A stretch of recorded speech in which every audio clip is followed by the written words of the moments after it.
ونعوذ بالله من شرور أنفسنا ومن سيئات أعمالنا من يهده الله فلا مضل له ومن يضلل فلا هادي له وأشهد أن لا إله إلا الله وحده لا شريك له وأشهد أن محمدا عبده ورسوله أرسله الله بالحق بشيرا ونذيرا اللهم صل على محمد وعلى آل محمد كما صليت على إبراهيم وعلى آل إبراهيم إنك حميد مجيد اللهم بارك على محمد وعلى آل محمد كما باركت على إبراهيم وعلى آل إبراهيم إنك حميد مجيد أما بعد فإن خير الحديث كتاب الله وخير الهدي هدي محمد صلى الله عليه وسلم وشر الأمور محدثاتها فإن كل محدثة بدعة وكل بدعة ضلالة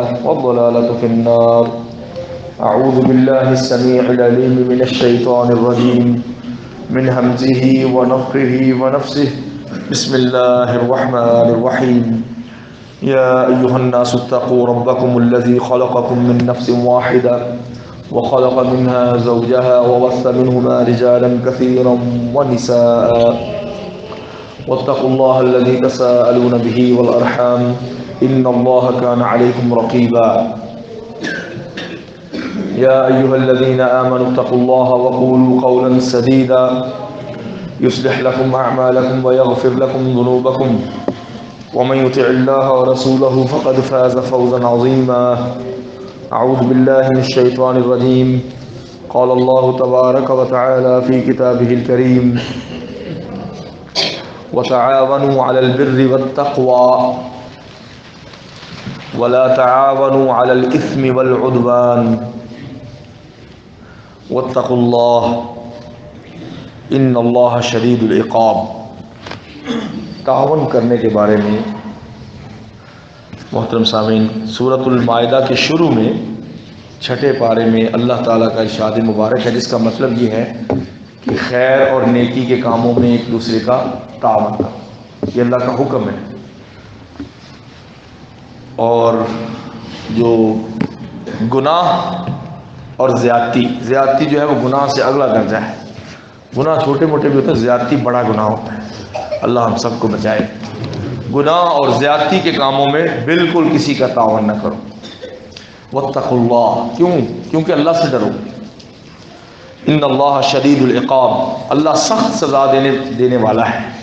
تو اگر کسی کے ڈر سے آپ نے زیادتی کرنے والے کا ساتھ دیا اور گناہ کے کام کرنے والے کا ساتھ دیا کسی کے ڈر سے, تو یہ جان لو کہ تمہیں اللہ سے ڈرنا چاہیے. واتقوا اللہ.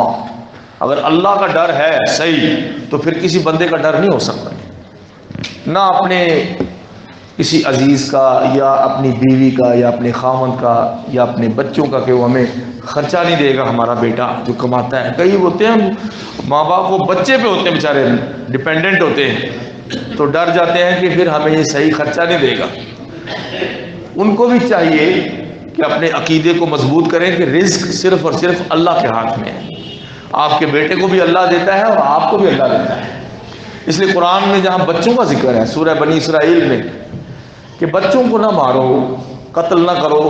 وہ بچیوں کو قتل کر دیتے تھے قریش کے لوگ زمانہ جاہلیت میں, کفار جتنے بھی تھے. قرآن نے وہاں کہا ہے کہ لا تقتلوا اولادکم خشیۃ املاق, بھوک اور قحط کے ڈر سے, روزی کے کم ہونے کے ڈر سے بچوں کو دنیا میں آنے سے نہ روکو, ان کو قتل نہ کرو. اب سائنس نے اتنی ترقی کر لی ہے کہ وہ ماں کے پیٹ میں اس بچے کو قتل کر دیتے ہیں اور ظلم ہے. اس کو جو تکلیف ہوتی ہے اس کی چیخ انسان کو تو سنائی نہیں دیتی لیکن اللہ عرش عظیم کے مالک کو سنائی دیتی ہے. اور قیامت کے دن لایا جائے گا اور جو چھوٹی چھوٹی بچیاں جن کو مار دیا گیا ان کے بارے میں قرآن کہتا ہے بِأَيِّ ذَنبٍ قُتِلَتْ, اس بچی سے اللہ پوچھے گا کہ تم بتاؤ کہ تمہیں معصوم کلی کو کس لیے مسل دیا گیا. تو وہ کہے گی کہ یا اللہ میرا تو کوئی قصور نہیں تھا. پھر وہ کہے گی اپنے قاتل کو پکڑ کے لے آئے گی, چاہے اس کا باپ ہو, چاہے اس کی ماں ہو, چاہے محلے والا کوئی ہو. تو وہ کہے گی اللہ مجھے میرا حق دے کیونکہ تو ہی عدل کرنے والا ہے, آج تیرے سوا کوئی عدل نہیں کر سکتا. تو اللہ جب تک اس قاتل سے اس کا حق نہیں لے کے دیں گے تب تک حساب شروع نہیں کریں گے۔ سب سے پہلا سوال نماز کا، عبادتوں میں اور معاملات زندگی میں قتل کا حساب ہوگا۔ اللہ ہمارے ہاتھوں سے ناحق قتل ہونے سے محفوظ فرمائے۔ جو قتل نہیں، نبی پاک صلی اللہ علیہ وسلم نے فرمایا کہ جب بندہ اللہ کی رحمت میں ہر وقت بندہ رہتا ہے جب تک کہ وہ قتل نہ کر دے، جب وہ ناحق کسی کو قتل کر دیتا ہے تو اللہ کی رحمت سے کوسوں دور ہو جاتا ہے، اور اس کے علاوہ بہت سے گناہ ہوتے ہیں لیکن پھر بھی اللہ کی رحمت کے قریب رہتا ہے۔ اللہ اس کو اپنے رحمت سے باہر نہیں نکالتا جتنے بھی گناہ ہو جائیں، لیکن جب وہ ناحق کسی بچے کو یا بڑے کو مار دیتا ہے تو پھر اللہ کی رحمت اس سے بہت دور چلی جاتی ہے۔ ممکن اللہ اس کو معاف کرے اور ممکن اللہ اس کی توبہ قبول نہ کرے۔ اسی لیے امام احمد بن حنبل نے فرمایا ہے نا کہ شرک کے بعد حدیثوں میں ذکر ہے ماں باپ کی نافرمانی کا اور زنا کا، بدکاری کا اور قتل کا، 3 گناہوں کا ذکر ہے شرک کے بعد۔ تو معلوم نہیں ہوتا کہ کون سا بڑا گناہ ہے شرک کے بعد۔ امام احمد بن حنبل نے فرمایا ہے کہ ساری حدیثوں کی اسٹڈی کریں تو اینڈ پہ نتیجہ یہ نکلتا ہے کہ شرک کے بعد سب سے بڑا گناہ ناحق قتل کرنا ہے، اس کے بعد دوسرے بڑے گناہوں کا نمبر آتا ہے۔ تو اللہ تعالیٰ ہمارے غصے کو بھی کنٹرول کرنے کی توفیق عطا فرمائے۔ خواہ خواہ بندہ مار دیتے ہیں اور پھر انسان رل جاتا ہے عدالتوں میں، اور جو اللہ کی عدالت لگنی ہے وہاں تو کوئی سفارش بھی نہیں چلے گی۔ یہ اس لیے نصیحت کی بات ہے۔ قرآن کہتا ہے تعاون کرو خیر اور بھلائی کے کاموں میں، یہ حکم ہے، اور دوسری جگہ پہ ہے وَاسْتَبِقُوا الْخَيْرَاتِ، یہاں حکم ہے کہ تعاون کرو، ایک دوسرے کی سپورٹ کرو۔ تعاون کے بغیر نظام زندگی نہیں چلتا۔ اگر بیوی خاوند کے ساتھ تعاون نہ کرے تو بچوں کی تربیت صحیح نہیں ہو سکتی۔ انسان محدث بھی ہو، امام بخاری بھی بن جائے، لیکن اگر اس کے گھر والے اس کے ساتھ تعاون نہیں کرتے تو بچوں کی تربیت صحیح نہیں ہو سکتی۔ باپ کہے گا یہ کام کرو تو درمیان میں ماں آگے کہے گی یہ نہ کرو تو بچے کدھر جائیں۔ اور اگر اپنی نیک بیوی کا تعاون بندہ نہ کرے تو وہ اکیلی بچوں کی تربیت نہیں کر سکتی، ایک کمی بچوں کے اندر رہ جائے گی جس کے ذمہ دار ماں باپ ہوتے ہیں، اور اس کے بعد معاشرے میں نقصان ہوتا ہے۔ حضرت نبی کریم صلی اللہ علیہ وسلم نے اپنے گھر والوں کو جب بھی کوئی حکم دیا تو حضرت ام المومنین عائشہ، صفیہ، زینب اور حضرت نبی کریم صلی اللہ علیہ وسلم کی جو پہلی زوجہ تھی حضرت خدیجہ اور جویریہ اور میمونہ، کسی سے ایک حدیث بھی نہیں ہے کہ انہوں نے درمیان میں آپ کی بات کاٹی ہو یا اس کے بعد حکم ماننے سے انکار کیا ہو، کوئی ایک واقعہ بھی نہیں ہے۔ اور حضرت علی اتنے غریب تھے، اس کے باوجود بھی سید القونین کی جو بیٹی ہیں حضرت فاطمہ، انہوں نے حضرت علی کو کبھی بھی غصہ نہیں دلایا اور ان کے ساتھ تعاون کیا ہے۔ اس کے نتیجے میں حضرت حسن اور حسین کی تربیت آپ کے سامنے ہے۔ اس لیے تعاون اللہ کا حکم ہے۔ تعاون کے بغیر مسجدوں کا نظام نہیں چلتا، تعاون کے بغیر اخلاقیات نہیں پوری ہوتی، تعاون کے بغیر کاروبار زندگی نہیں چلتا۔ ایک تعاون وہ ہے جو ہم فی سبیل اللہ فری میں کرتے ہیں، اور ایک وہ جو ہم پہ فرض ہے، ماں باپ کا تعاون کرنا، بچوں کا تعاون کرنا، رشتہ داروں کا کرنا، اور ایک وہ ہے جو ہم پہ فرض نہیں، مگر اللہ چاہتا ہے کہ میرے بندے ایک دوسرے کا تعاون کریں۔ وہ جب کوئی غریب ہو جائے، زکوٰۃ کا مستحق ہو جائے، اس کے پاس کچھ نہ ہو، بچوں کی فیس بھی نہ ہو، تو اس وقت اس کے ساتھ تعاون کرنا ہے۔ حضرت ام المومنین عائشہ فرماتی ہیں کہ نبی کریم صلی اللہ علیہ وسلم سے میں نے عرض کیا کہ میں بڑی حیران ہوئی، آج ایک مسکین عورت آئی تھی کچھ مانگنے، تو میرے گھر میں 2 ہی کھجوریں تھیں، 3 کھجوریں تھیں، 2 کھجوریں تھیں، میں نے اس کو دے دی، اس کے ساتھ 2 چھوٹی بچیاں تھیں، اس نے ایک کھجور ایک بچی کو دی اور دوسری بچی کو دی، اور تیسری جب کھانے لگی تو ان بچیوں نے پھر وہ بھی مانگ لی، تو اس نے آدھی آدھی کر کے اپنے بچیوں کو دی۔ بخاری شریف میں حدیث ہے۔ تو اللہ کے نبی صلی اللہ علیہ وسلم کی زوجہ محترمہ ام المومنین فرماتی ہیں کہ مجھے بڑا تعجب ہوا کہ ایک کھجور وہ کھانے لگی تھی، مسکین عورت فقیر، تو بچیوں نے وہ بھی مانگ لی، تو اس کو ترس آیا کہ یہ بھی میں اپنے بچوں کو اپنے منہ سے لقمہ نکال کے دے دیتی۔ حضرت عائشہ سے نبی پاک نے فرمایا ان اللہ قد اوجب لها بها الجنہ، یہ جو کھجور اس نے اپنی قربانی دے کے اپنی بچیوں میں تقسیم کی ہے، اللہ نے اس کی وجہ سے اس کے اوپر جنت واجب کر دی ہے، ایک کھجور، کیونکہ اس نے کہا کہ میری خیر ہے میرے بچے کھا لیں۔ اب بچوں کی بھوک کی وجہ سے ماں باپ خودکشیاں کر رہے ہیں، اللہ تعالیٰ معاف فرمائے۔ تو یہ کس کا کام ہے ان کے ساتھ تعاون کرنا؟ گورنمنٹ کا کام ہے، کہ مہنگائی کو کنٹرول کرے، جس طریقے سے مرضی کرے، اور اس کے بعد جو ہم محلے دار ایک دوسرے کے ہمسائے ہیں، ہمارا حق بنتا ہے کہ ایک دوسرے کا خیال کریں، اور اس سے بھی پہلے جو آپ کے عزیزوں اور رشتہ داروں میں فقیر اور مسکین ہیں، کم از کم اپنی زکوٰۃ ان کو دے دو۔ زکوٰۃ اپنے رشتہ داروں کو دینا ڈبل اجر ہے، ایک تو ان کی مصیبت دور کرنے کا اجر، اور دوسرا رشتہ داری کو سٹرونگ کرنے کا اجر۔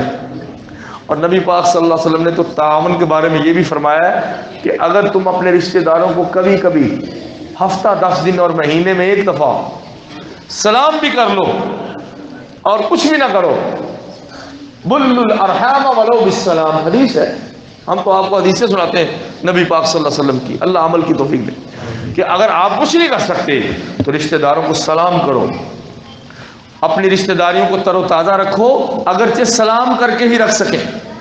اور ایک بندہ کئی سال اپنے عزیزوں سے بات نہیں کرتا اور اس کو معلوم ہو جاتا ہے کہ وہ فاقوں میں ہے، یہ کہتا ہے کہ اس نے فلاں جگہ پہ میری مخالفت کی تھی، مجھے کیا لگے۔ اس کے بارے میں حدیث سن لیں خواتین و حضرات، کہ ایک خاتون اگر معاشرے میں گھر میں اپنی ہی کسی عزیز خاتون سے رشتے کی وجہ سے یا کسی وجہ سے ناراض ہے، اور دوسری کمزور اور فقیر ہو گئی ہے اور آپ کی خون کے رشتے میں عزیز ہے، اس کے بارے میں قرآن نبی پاک صلی اللہ علیہ وسلم کی حدیث کیا کہتی ہے؟ آپ علیہ السلام نے فرمایا افضل الصدقہ الصدقۃ علی ذی رحم الکاشف، سب سے افضل صدقہ کیا ہے؟ رشتہ داروں کو دینا تو صدقہ ہے نا، ڈبل اجر، رشتہ داری کا بھی اجر اور تعاون کرنے کا بھی اجر، لیکن رشتہ داروں میں بھی top listed on the peak, جو سب سے افضل موسٹ آنرڈ صدقہ وہ کیا ہے؟ وہ بچے بھی کر سکتے ہیں اپنی پاکٹ منی میں سے، بڑے بھی کر سکتے ہیں، اپنی فقیر مسکین خالہ پھوپھی چچی کو یا اپنے چچا کو یا اپنے کزن کو دے سکتے ہیں۔ سب سے افضل صدقہ ہے کیا اور کس کے اوپر لگے گا؟ آپ سمجھتے ہوں گے کہ سب سے افضل صدقہ ان پہ ہے جو آپ سے پیار کرتے ہیں، ان پہ بھی صدقہ اچھی بات ہے، جو آپ کے کام آئے ہوں آج ان کے اوپر صدقہ کرنا سب سے افضل ہے۔ ہو سکتا ہے آپ کے ذہن میں یہ ہو، لیکن اللہ کے نبی نے ایک اور بات بتائی ہے، اگر اس میں عمل کر لیں تو آپ کی دشمنیاں کم ہو سکتی ہیں۔ رشتہ داروں میں آج کل بہت دشمنی ہے، اللہ تعالیٰ رحم فرمائے۔ آپ نے فرمایا سب سے افضل صدقہ اس رشتہ دار پہ ہے جو دل میں بغض رکھتا ہے۔ سوچیں، ایک بندہ آپ سے بغض رکھتا ہے، نفرت کرتا ہے، لیکن کلمہ وہ نبی پاک کا پڑھتا ہے، قبلہ کی طرف منہ کر کے نماز بھی پڑھتا ہے، اور وہ اسلام کے خلاف کوئی بات نہیں کرتا، آپ سے بغض رکھتا ہے، نفرت کینہ دل میں چھپا کے رکھتا ہے، آپ کی برائی اس کو پسند ہے اور آپ کی اچھائی اس کو پسند نہیں ہے۔ اب مجھے بتائیں اس پہ کون صدقہ کرے؟ پیغمبر علیہ السلام حکیم الامت ہیں، امت کے طبیب ہیں، ڈاکٹر کو پتہ ہوتا ہے کہ اس کے لیے کون سی دوائی اچھی ہے۔ بعض دوائیاں کڑوی ہوتی ہیں کہ نہیں ہوتی، کھانے کو دل نہیں کرتا، لیکن اس میں شفا ہوتی ہے۔ یہ بھی کڑوی گولی ہے کہ جو رشتہ دار آپ سے بغض رکھے اس میں صدقہ کرنا ثواب کا کام ہی نہیں بلکہ سب سے افضل صدقہ ہے۔ اس کی وجہ یہ ہے کہ جب اس کے اوپر آپ صدقہ کریں گے، اس کو گفٹ بھیجیں گے، اس کے بچوں کی مدد کریں گے، تو اس کے دل میں خیال آئے گا کہ میں تو اس کو برا سمجھتا ہوں اور یہ میرا خیال کرتا ہے۔ فَإِذَا الَّذِي بَيْنَكَ وَبَيْنَهُ عَدَاوَةٌ كَأَنَّهُ وَلِيٌّ حَمِيمٌ، قرآن کہتا ہے سورہ حامیم سجدہ کہ اگر تم برائی کرنے والے کے ساتھ اچھائی کرو گے تو تمہاری دشمنی دوستی میں بدل جائے گی، نہ صرف دوستی میں بلکہ وہ گہرا دوست بن جائے گا۔ تو دوستو، دشمنیاں پالنے کا زندگی میں کبھی کوئی فائدہ نہیں ہوتا۔ دشمن جتنے کم ہو سکے اور دشمنی جتنی ٹھنڈی ہو سکے اتنی ہی کرنی چاہیے۔ اس کا ایک ہی طریقہ ہے کہ جب اگلا دشمنی کر رہا ہو آپ خاموشی سے اپنا رستہ بدل لیں۔